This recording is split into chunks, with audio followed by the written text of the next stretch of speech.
Bonjour, nous sommes à la 5e vidéo du cours Pas à pas pour apprendre le tricot de A à Z. Vraiment, on y va tranquillement pour obtenir les connaissances une à une pour bien les assimiler. Et plus on avance, plus toutes les connaissances acquises servent dans chacun des points qu'on apprend. Alors, ça ne donne rien de bousculer. Et j'espère que vous avez visionné du premier. Parce que des fois, je vais parler de choses que j'ai dit dans le premier vidéo. Et si vous ne les avez pas visionnées, ça va être important d'aller voir parce que vous comprendrez peut-être pas techniquement de quoi je parle.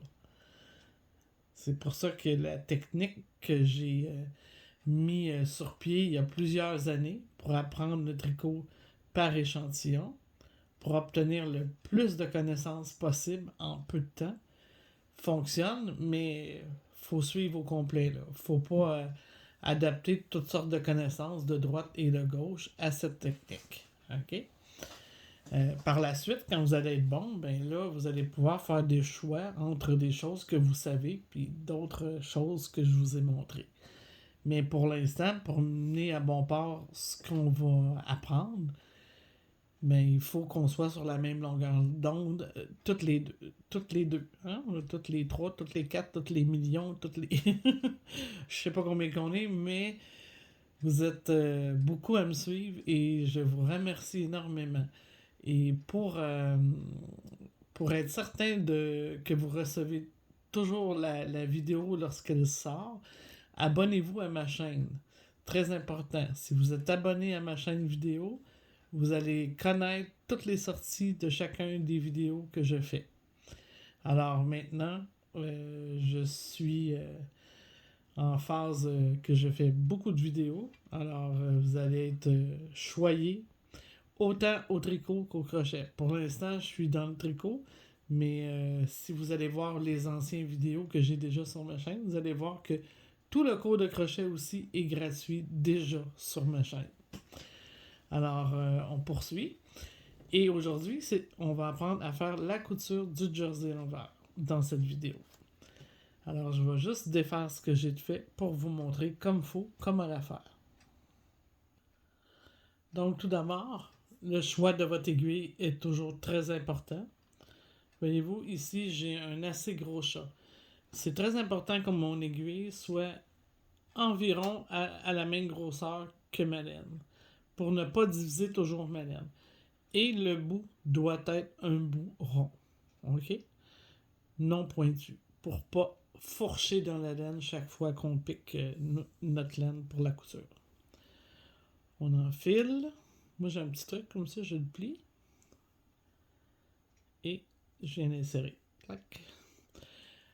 Si vous avez de la misère à enfiler vos laines, là, il existe aussi des enfileurs à laine.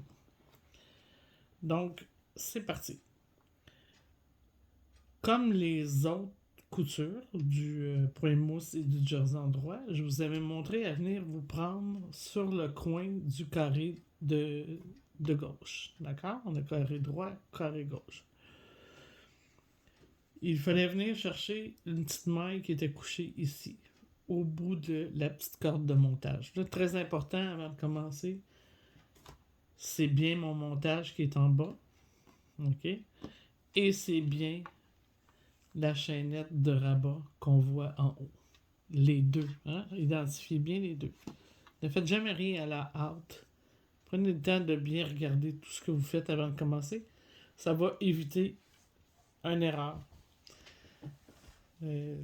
Souvent, je dirais que 60% des erreurs sont que les gens n'ont pas regardé avant de commencer. Alors, nous, on a bien identifié. Maintenant, on va venir identifier où on va piquer en premier. Alors, si je regarde le coin, ici, j'ai mon montage. Ici, j'ai le premier rang. Tantôt, je vais venir chercher ce petit brin-là pour commencer ma couture. Et là, vu que je l'ai bien identifié, voyez-vous, ça fait en haut, en bas, préféré, c'est celui-là que je vais venir placer sous mon pouce, comme ça ici. Pour pas l'avoir dans les jambes pendant que je viens attraper ma bordure ici.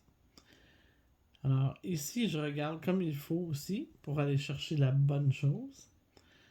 Sur les autres points, on avait ici un genre de maille qui se formait, là, un peu couché.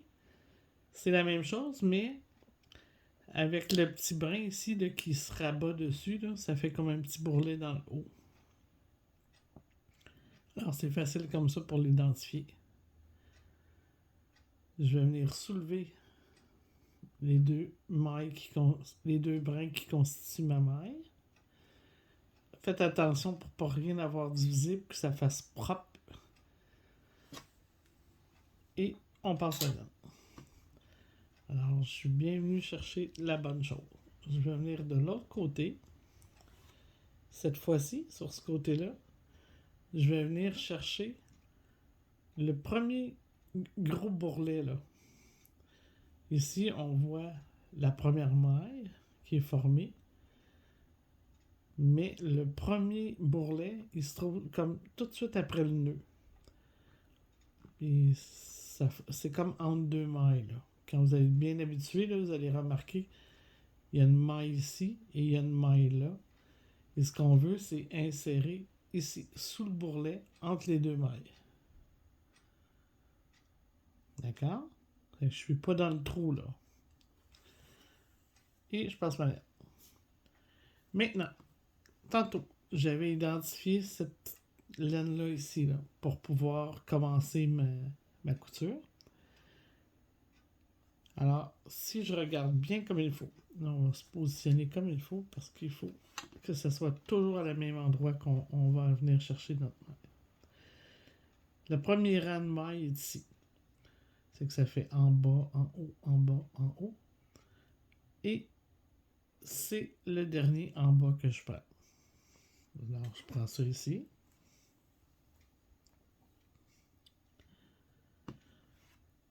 Par la suite, là, tous ceux qui sont au-dessus, je vais venir les chercher un par un. Vraiment en gardant toujours la même ligne. Très important. Je vais aller du côté droit. Pour le côté droit, je vais aller moins loin dans le tricot que sur le côté gauche. Donc, il y a le trou ici, au-dessus du nœud de tantôt. Alors, je vais venir soulever le brin qui est au-dessus du trou, ici, qui se trouve être comme le haut de la maille. Et en venant chercher tout ce petit brin-là, je passe ma laine. Alors, ma première rangée est faite. Je m'en retourne du côté gauche. Je vais venir chercher le brin qui est au-dessus de celui que j'ai fait tantôt. Alors, on prend le temps de bien regarder si je suis à la bonne place, si je suis à la bonne place. Alors, juste au-dessus. Comme ça, c'est bon. Je vais venir à côté, du côté droit. Il va toujours avoir un trou, ok? Alors, je viens chercher le haut de la maille. Je m'en vais à gauche. Encore la même chose. C'était celle-ci que j'ai pris tantôt. Je viens chercher au-dessus. Alors, plus on va avancer, plus ça va être facile de bien identifier. Quand vous êtes sur la droite, faites attention à bien dérouler votre barre, ok? Et en passant, du jersey, ça roule. Que ce soit du jersey en droit ou du jersey en vert, c'est fait pour rouler. Obstinez-vous pas à vouloir le dérouler. C'est pas fait pour ça. C'est un point qui roule. Si on veut pas qu'il roule, on fait pas du jersey. On fait d'autres choses ou on l'accompagne de bandelettes, de points mousse ou de points de riz de chaque côté, mais au moins 4-5 mailles. Pas juste une maille ou deux ou une lisière. Ça changera absolument rien au fait qu'il roule si vous faites une lisière ou pas. Et en passant, pour les lisières, pour ce point-là, pour le jersey envers, j'en ai des lisières. Mais elles ont été tricotées en jersey envers. J'ai pas eu besoin de faire une maille glissée. Pour ce point-là, pour avoir une belle couture, il faut les tricoter en jersey envers, tel que le point. Alors, on poursuit. Je suis rendu du côté droit toujours. Et, comme je vous ai expliqué, il y a toujours comme un trou qui se forme après avoir fait le côté, hein, la fois d'avant, la fois précédente. Je vais venir soulever la maille qui est au-dessus. Et faites attention, là, venez pas en chercher trop. Juste le brin de la maille qui se trouve avec le brin du haut de ce rang-là. Et ici, toujours le brin du bas du rang. Et on poursuit. On va les bien identifier. Jouer dedans, là. Et pas peur. On joue dans nos mains, on les écartille. Ça va tout se replacer après. Donc, mon trou est ici. Je viens chercher le petit brin en haut. À gauche. En bas.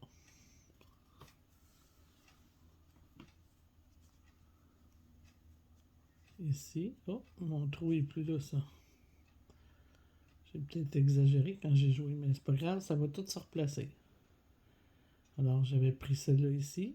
Donc, celui qui va être au-dessus.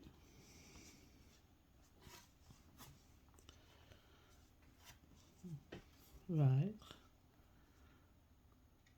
celui-ci. Comme ça. On continue.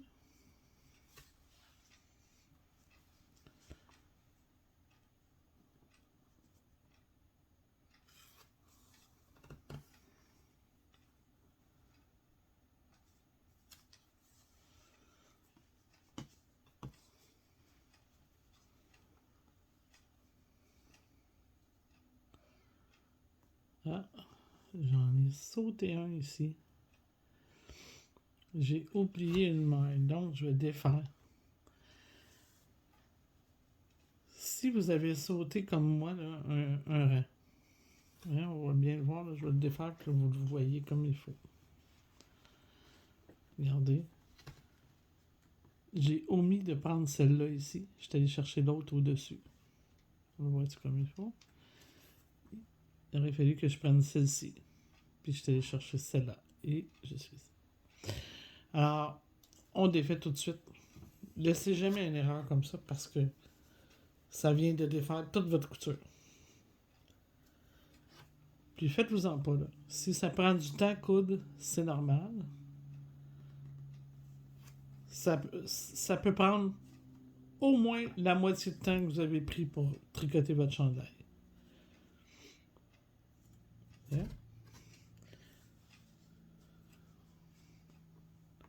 Souvent, rendu à la couture, les gens s'empressent de coudre. Mais ça devrait être le contraire. Parce que c'est la couture qui fait le succès. Le succès du travail. Alors ici, regardez, mon dernier que j'ai pris, c'était lui. Donc celui au-dessus, c'est celui-ci. Ici. Et aussi, si vous passez 2 fois dans la même maille, ben défaites aussi, là. Ne laissez pas ça là.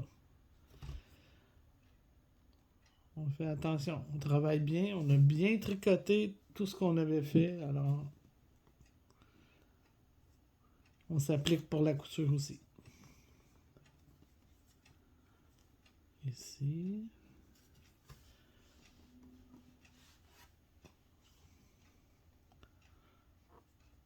Dernier, c'est lui. Je focus beaucoup sur le côté droit là, parce que c'est le plus difficile.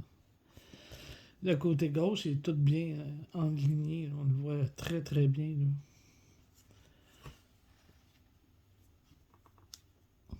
C'est vraiment lui ici qui est plus difficile, là. Toujours venir bouger les mains pour attraper le bon fil.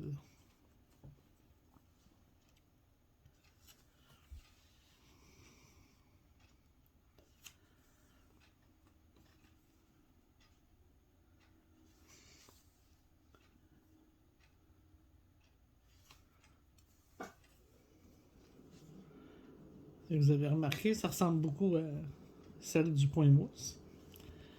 En fait, c'est pratiquement la même chose, sauf que celle-ci est à tous les rangs. Parce que c'est un point qui est plus plat.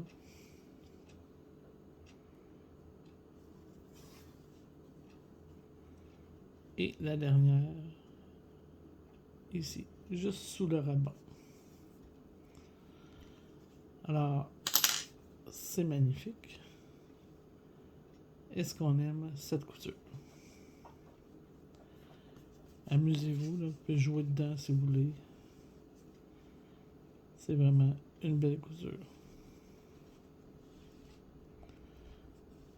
Hein? Là. Je suis rendu loin, là. Très belle couture.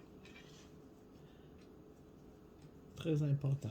Et il faut que ça bouge, hein? Il faut que ça soit capable de bouger, donc il ne faut pas l'avoir fait trop serré, mais juste assez ajusté pour que nos rangs se refassent comme il faut, là, se reconstruisent comme il faut. Notre bordure est impeccable. Si j'inverse puis je regarde derrière, ben c'est sûr que c'est un petit peu épais. Puis en plus, là, j'ai une bulky, une plus grosse laine.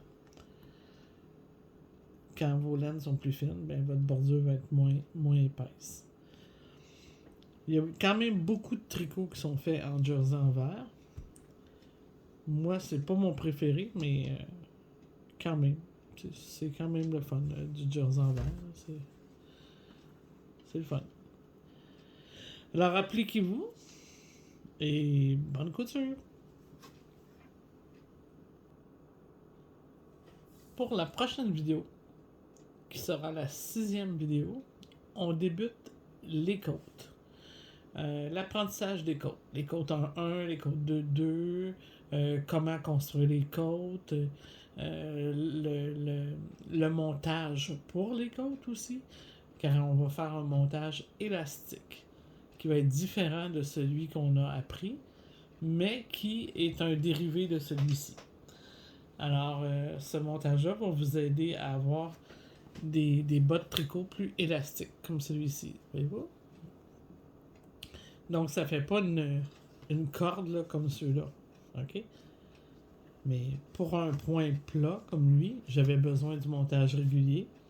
Et pour un point côte, ça va être mieux d'avoir un montage élastique.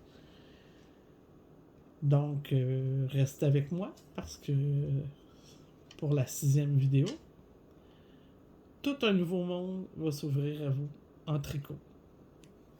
Bon tricot!